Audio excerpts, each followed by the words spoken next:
Hello and welcome to your demonstration for mark making that we're going to layer on top of graphite.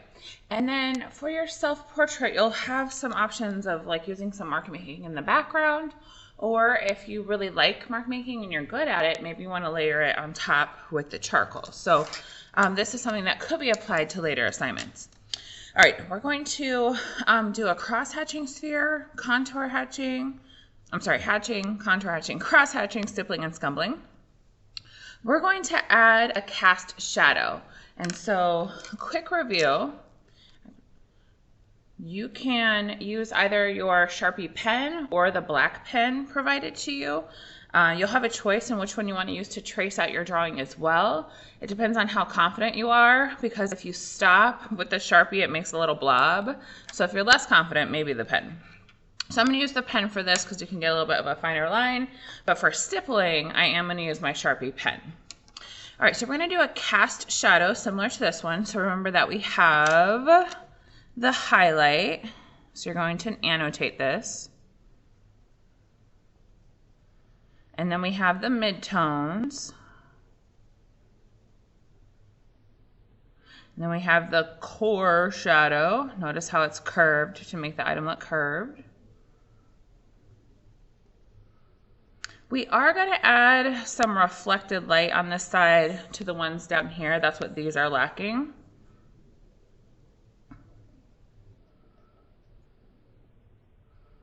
And of course we have the cast shadow. So 5 parts of light need to be represented. With a pencil, I'm just going to draw my cast shadows. Like ellipses, a little bit to the left-hand side, because we're going to make the light look like it's hitting on the upper right. So your shadow is always the opposite.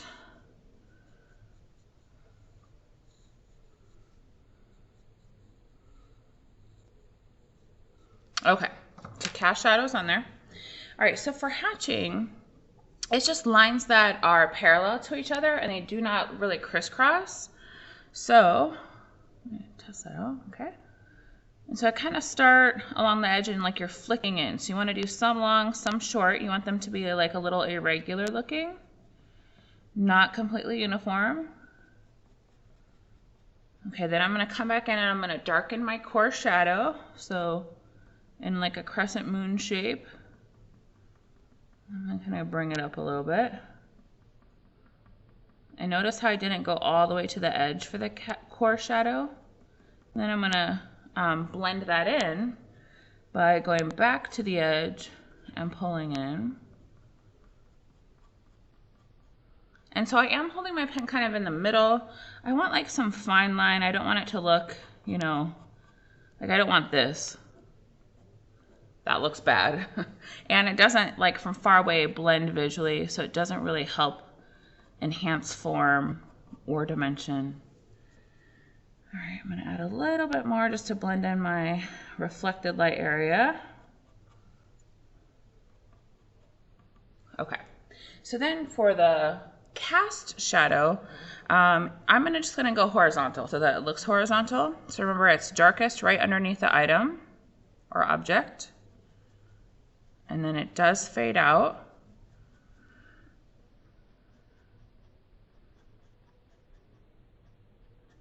And so then I'm going to build up another layer right underneath.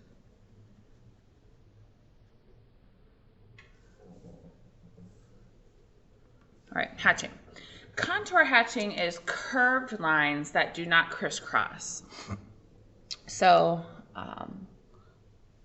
we're going to go with the form. So I'm going to start and kind of give myself like a couple like guidelines, like little dash lines that go in the direction of the curve of the sphere. And so then you definitely do want to like kind of hold your paper so your arm is comfortable. So I'm going along the edge and flicking in. And then I'm going to turn it so I can get a clean edge, so my lines don't look awkward.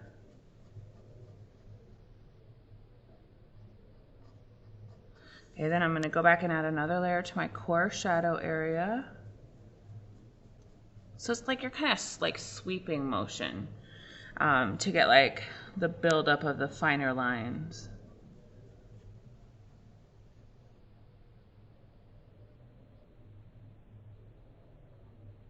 Another layer for core shadow. And remember, you're leaving the very edge a little bit lighter for the reflected light area.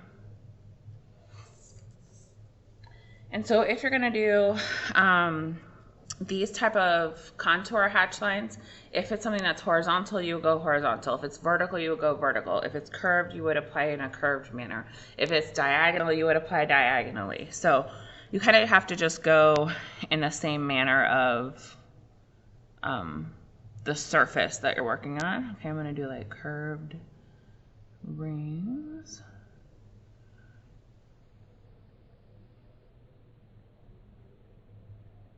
Really dark right underneath. Fading out. For cross hatching, you're just crossing your hatch line. So it's very similar to this, but you're crossing. You can do this a couple of different ways. So it literally can be, cross hatched, or a more difficult way is curved cross hatching. So that's actually what I'm going to show you because that is a little bit more difficult.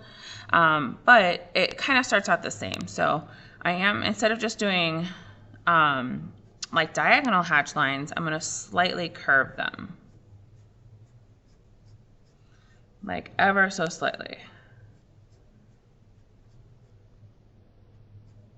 And so some long, some short. Okay. Then I would turn the paper so that you can do a different direction with your arm being very comfortable, kind of curved.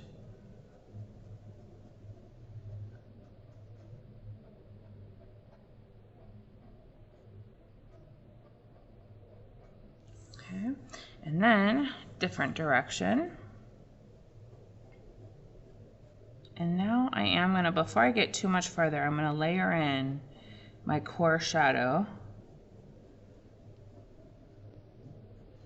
That way I can kind of do a little bit more along that part in my different directions. And I'm kind of trying to fill in the gaps a little bit.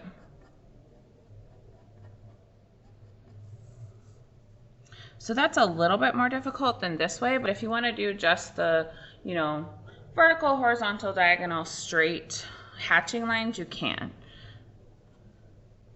But just in case you have any curved items in your final draft, or for your self-portrait, then you have a little bit of practice. Okay, let's come back to stippling. Oh, actually, let me do the bottom part, sorry.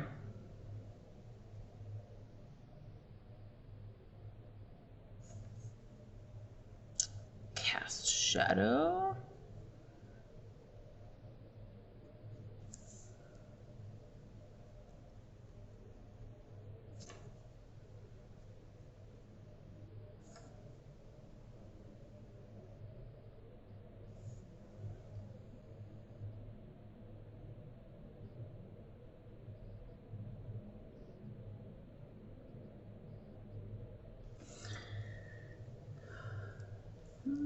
Add a little bit more over there. Okay, we're gonna come back to stippling. We're gonna actually do scumbling. So scumbling might be really good if you want something to look like stone or like the ground. You want to look textured, or you're gonna use it for trees and bushes. Like this one actually can be used for a lot of things. So it's controlled scribbling. So I'm gonna do it in a big manner. So I'm kind of like, okay, that's the big version. Okay, smaller. And so you're gonna stay fairly light.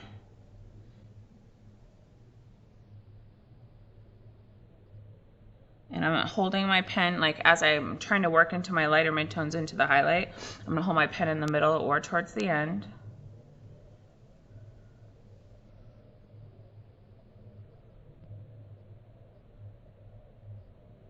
So you're kind of twitching your arm a little bit. Okay, so then I'm gonna build up my core shadow area.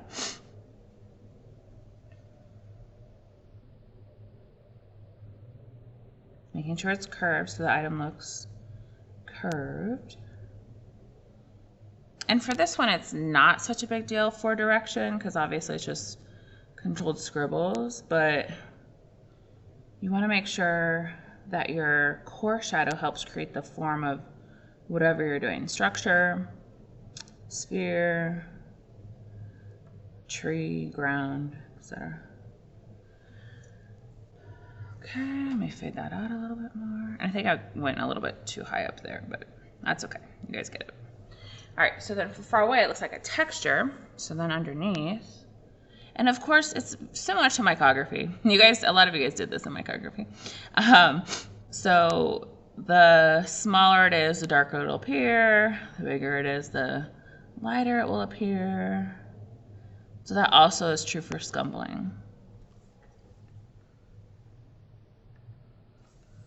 Okay. All right, so for the stippling, I mean, you can like try to stipple with the pen. It takes forever. So I'm gonna use the Sharpie pen.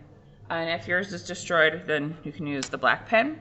Stippling is just dots.